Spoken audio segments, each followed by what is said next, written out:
You're listening to Bedroom Beethovens, where notable music makers break down stories accompanied by songs and melodies documenting growth through their 10,000-hour journey.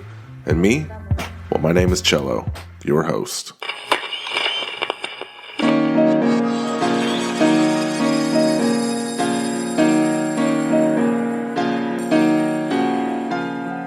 I am a bedroom Beethoven. Episode 144 of the podcast is here. Better days are coming, you see. Visions are for you and me. Elevate your soul. My guest this week is... Come with me. My name is George Evelyn, aka DJs, aka Nightmares on Wax. I'm the founder and I would say spiritual conductor of Nightmares on Wax.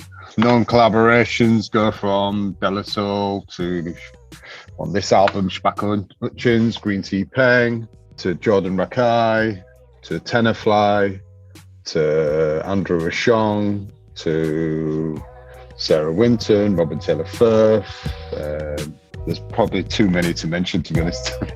AKA Spider G as well. Spider G. Elevate your soul. Better days are coming, you see. Visions are for you and me. Elevate your soul. Better days are coming, you see. Visions are for you and me. Elevate your soul. Fly, come with me. Hey, worldwide family, I am beyond elated to announce the new album, Shout Out to Freedom, out Friday, the 29th of October, which has already happened. So it's available now on Warp Records. And my guest this week, Nightmares on Wax, which for my money is the coolest alias you can have in the music world. Nightmares on Wax. I don't know, I just think it's perfect. But Shout Out to Freedom is a project 3 years in the making, finalized over lockdown. This album is all about the journey of going back to himself. So a better theme than to discuss his 10,000-hour journey, and we can go back and discuss his life, his start, his evolution, and how that all gels together into his new album and what lies ahead. I normally don't do here is story time, but I think it's worth saying that 7 years ago, my wife was very pregnant, and we knew we wouldn't have many date nights left before the baby arrived. So we go to a concert downtown Austin, Texas to see, you guessed it, Nightmares on Wax. So funny enough, the opener is there doing his thing, and Nightmare is scheduled to come on about 2 hours later after the opener. But hey, the energy is pulsing. The energy is thriving. The people are lost in the trance. And it's not like when the 2-hour mark is up, he comes on, because it's a relaxed vibe. And it turns out he doesn't come on very much later. Now, mind you, my wife is 8 months pregnant, and she's tired. And she falls asleep against the wall, sitting down on a bench. So you have a sea of people feeling the music, and then you have my wife and I against the wall, and I have no choice. We have to go. So we buy tickets to see Nightmares on Wax, and we left right before he comes on, and I'm sure he no doubt tore the roof off the joint, and us new parents, we went home. But hey, 7 years later, I get to talk to the man himself. So hey kids, if you missed an opportunity, just start a podcast, and a number of years later, you can rectify the situation somewhat, if there is a lesson somewhere in here. But I thought it was a cool story. But before we travel overseas, let me tell you, bedroombeethovens.com is the website. This podcast has a website. Visit it, drink it in, love it, live it, buy some merch, poke around. YouTube, subscribe, Twitter, follow, talk to me, contact me, lean on me, ask me questions. I'm here for you, and I can't start the episode without letting you fine people know that this podcast is available wherever it is you get podcasts. Spotify, Apple, CastBox, Stitcher, it doesn't matter. And if you want to support me, keep the show ad-free, show your love. Patreon is set up for this podcast, which gives you access to all sorts of cool stuff, mainly early episodes. Patreon.com/bedroombeethovens. Okay, I'm done. I promise. Nightmares on Wax has been producing electronic albums since the late 80s, a true pioneer to the electronic industry, and has been paving the dance music spectrum album after album. So let's get into the episode, y'all.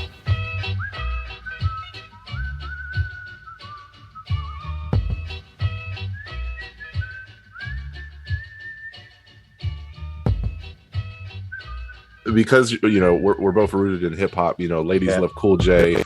KRS-One was, knowledge reigns supreme over nearly everyone. Is that why Ease had an acronym as well? Because back in the late '80s, early '90s, that's kind of what you did, right? Yeah, well, the Ease was given to me by a late friend of mine who's rest in peace, a guy named Toz180, who co-wrote us a couple of songs with me, but we also had some hip hop projects together. And originally, at one point I went from Dynamite G as a breakdancer to Spider G, and then from that I went to Eazy-E, which was spelled E-Z-E, and then in '87 there was obviously the Easy that came out from N.W. And Toz said to me, "Oh, you should just call yourself Ease." And then it was just like, yeah, maybe, but he was like, could stand for experience a sample expert. And that name stuck basically as DJs, so that's what it all stands for and stuff. Interesting evolution. And Ibiza right now it's such a live spot. The partying never ever stops. And I read a really interesting article that Spanish officials are working to recruit foreigners to help the Ibiza police in detecting illegal gatherings and infiltrate parties. So with the nightclubs being shuttered, except for those able to hold outdoor events where people are seated, gathering in restaurants and bars is limited to small groups. So officials have blamed the illegal parties for the spike in COVID cases, which I found interesting. It's obviously not true. Oh, okay. So I'm being fed some headlines. Yeah. No, but I mean, it's just like it's like one of these things. Like, oh, we'll allow all these people to fly here, but then we'll decide who are the people that are spreading stuff. Do you know what I mean? It's like, come on, man. Why can't you spread stuff on an airplane? You know what I mean? It's like you want to blame it on party goers. It's ridiculous, So I don't really buy into a lot of the narrative that's being pushed at the moment. It is a shame that a lot of the venues can't open. A lot of businesses have been really, really harmed by the situation at hand. But these governing bodies, there's not just in Ibiza, not just in Spain, seem to decide where and when you can't do things when it doesn't really add up. Do you know what I mean? It's like you've got to stay 6 feet apart in an airport, but then you've all got to sit next to each other on a plane. Yeah, I'm glad you could clear that up, because I was thinking, like, I remember when you were, like 15 or 16, you started doing those parties on the weekend and you would charge people at the door. And I was thinking, wow, the things that you did to survive as a teenager is the same thing the media is blaming COVID cases of the nightlife economy in Ibiza. Yeah, it's insane. I mean, the one thing, I mean, I've been to a couple of parties, but I've not really, because I've been totally locked in the studio. But my daughter and her generation, all them people, they're all going to these parties, and it's kind of cool because it kind of gives a bit of a guerrilla element to the island now. There's like, because the island can be quite squeaky clean in a way, and everything being super official. It's nice to have an underground. It's nice to have a rebellion there. You've got a generation of kids that are growing up through this time, and this is when they're meant to be having the times of their lives. What is that I'm trying to say? I'm trying to say, I never really understood where you stop living to survive. Oh, that's a good way to put it. Doesn't really, really, really fit for me. So, it's like, life's for living, man. So we should all go out and live it, in any way possible and the safest way possible. But a lot of the things that they're saying and the people that blame me for stuff, I just don't buy it. You know what I mean? So it all depends on how much money they're getting. That's how I see it. Only the successful parties are getting broken up. Well, it's not even parties, but I just mean any money in general. It's just like you look at airlines, you look at like airports, you look at like, I mean, in this whole time, I think I've been on 3 flights. One flight was to the neighboring island, which was 25 minutes, and then I've been back to the UK twice. Do you know what I mean? And I've watched how it's all run and organized, and I'm like, this is BS, man. This is BS. It's like, if you can do this, or if you can have a football match and we had the 2020 European Championships here, man, with thousands of people in the street watching games and doing things, and yet you tell people they can't have a festival, you can't be in a nightclub. Doesn't make sense to me. So, but there's so much money involved in that organism, and so many corporations involved in that organism. Of course, turn a blind eye or pardon a few things, I get it. It's just the state of things as they are, isn't it, right now? Well, I mean, back in the teenage years, in your early life, like I mentioned, there was this monster song called "Pump Up the Volume," And when you're peddling your music across the country to various record shops, you meet people like Dave Durrell, these connections, these people who can create bridges for you. Was that all luck, or were the record shops and people you wanted to get your music in front of very calculated? Going to the selected record stores was definitely calculated, but who we bumped into in that total synchronicity. Timing was just, the planets aligned and that stuff happened. We've had Dave Durrell in there, Paul Trouble Anderson in there. I think Trevor Nelson was the person serving behind the record store at that particular time. When I just think the planets aligned at the right time for us,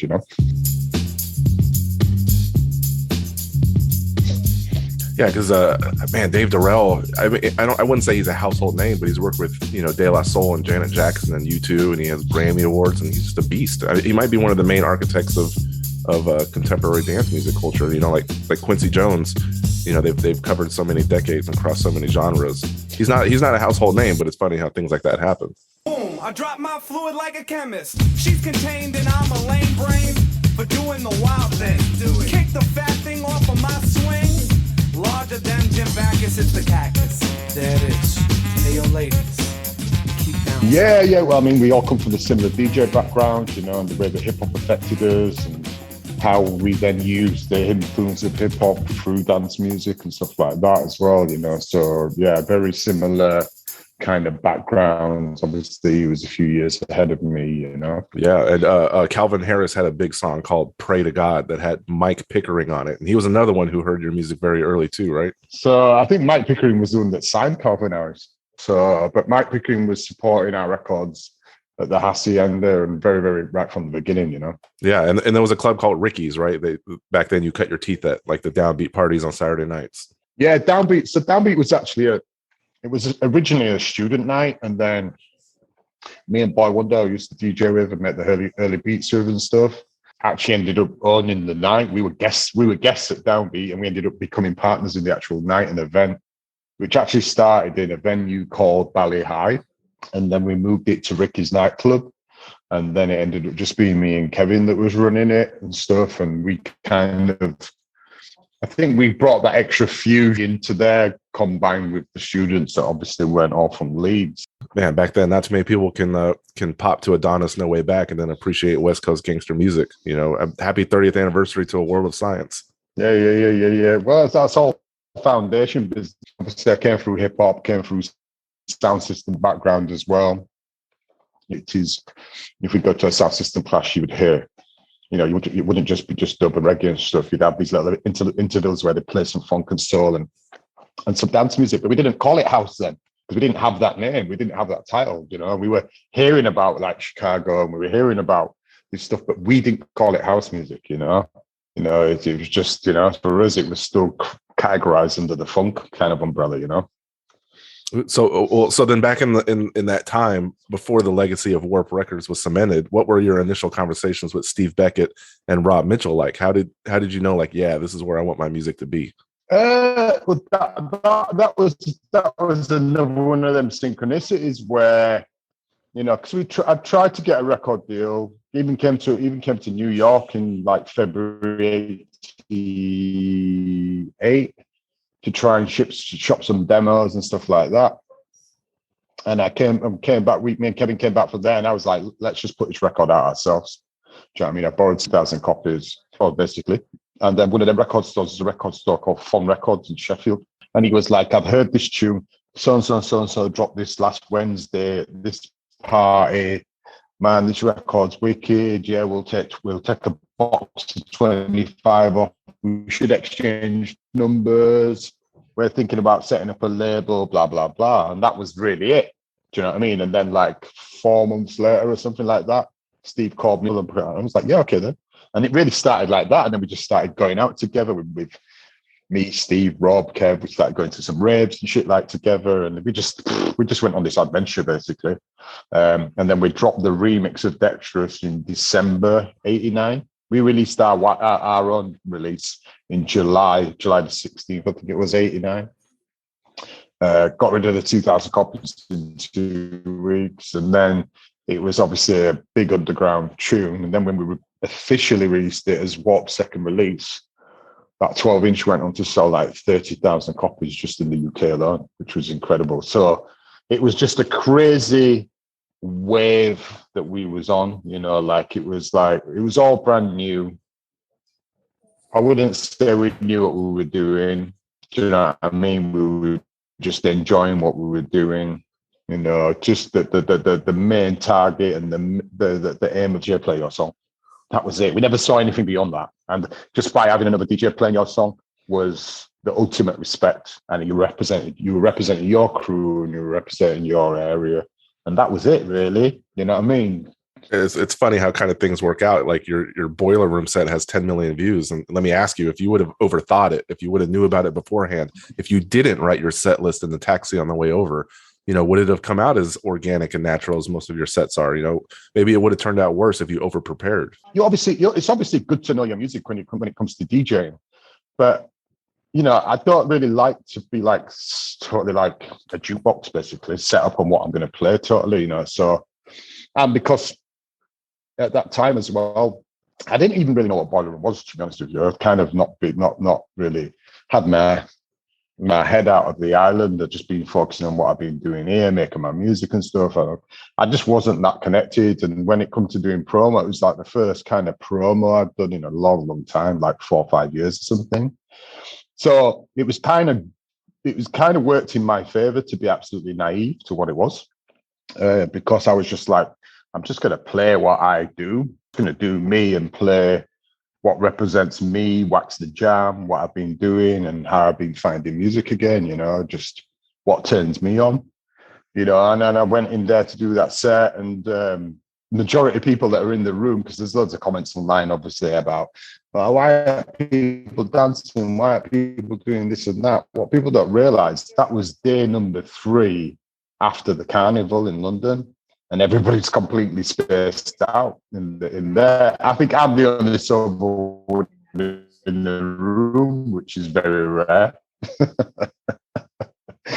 Pretty amazed at the amount of people that have viewed it, the amount of feedback I still get from the mix. I did nearly, God knows how many. But I was just doing me, that's all I could say about that, really. I was just doing me. So, yeah, it's amazing how music travels and how music can affect people in such a way when you don't think about it too much and you just totally play from a place of honesty, And also how it affects you, because you said, gigging nonstop for 10 years drained you emotionally. And this new album is all about this journey of going back to yourself. What if this album was therapy and now you have to go back on the road and it messes with you again, and now you're stuck in this vicious circle? The same thing that made you emotionally drained, interestingly enough, you used it. So how do you do that? See, the thing is, I think I've already done the vicious circle. You know what I mean? This is not it's not the first time I've burnt myself out. Do you know what I mean? But I'm a different person now. You know what I mean? And with time and age comes wisdom. Do you know what I mean? And comes hopefully balance. This album and reflecting on everything has given me so much gratitude, because the lifestyle I was living and the way that I was touring was super, super, super unhealthy. It was amazing from a playing point of view, but actually from a health and balance and mental and emotional and physical point of view, it's very unhealthy. So I've got the opportunity to change that, which I have. Now I'm not going to mess with what balance I have in my life now, Tour smart, not hard. Exactly. Firm like a silicone tip in it. Had the sticks and the 40s all thick in it. Working hard like we cotton picking it. Now we shit in it. Verb spitting it. Add a man neutron head split in it. Keep the click, whatever sink in it. Press the record button, start printing it. Now she winking it. You don't need to be everywhere. No, that's a good way to put it. And Car Boot Soul, the DNA of that album was because of the live elements of Smoker's Delight. So with this new record, with touring and seeing the world and live instrumentation, during COVID, you can't get inspired by that. So is there another half to the mindset? Are we still sampling records? Has the process changed much? Yeah, I'm still, there's still doors I want to kick down as far as being a producer. And away from the foundation of what I do, which is I come from a hip hop background, so like, you know, hip hop and reggae and soul and funk are really, really a heavy part of what I do. Obviously, over time, technology changes. I love like collaborating with live musicians, and I love the experimentation of orchestration in music and stuff like that. So that's something that's just deep within me. On the actual live playing and working with these amazing musicians, it's just made me even more hungry to delve more and what can I bring out in these players and what can they bring out in me. So, you know, it is still using the original elements of how I do things. Do you know what I mean? So, and actually, I'm making music in such a freer way now than I've ever done, because time is a great thing when it comes to making music. There's time to learn stuff, time to reflect, you know, to actually even connect with the idea and understanding that you actually do have a craft. Come for me. Oh, so if there's if there's people like Quincy Jones who influence songs like Night's Interlude, what do you take away from people like Lee Scratch Perry, since he just passed away? What about his influence on you personally, and what did he mean to you? Oh man, I mean, you know, I would say that a lot of the stuff I made in the past is heavily influenced, especially stuff in Smoker's Delight, stuff in Space Out of Sound. It was the way that his ability to create space and depth, do you know what I mean? But still have this heavy presence, which would be the bass. Do you know what I mean? To transcend the vibe of what he has in something, and the way that he could bring something so heavy, but it yet sounds so triumphant. Jolly, but not jolly in a cheesy way where you think is jolly. Jolly in a way that just would, you know, give you a deep feeling, a deep-rooted feeling.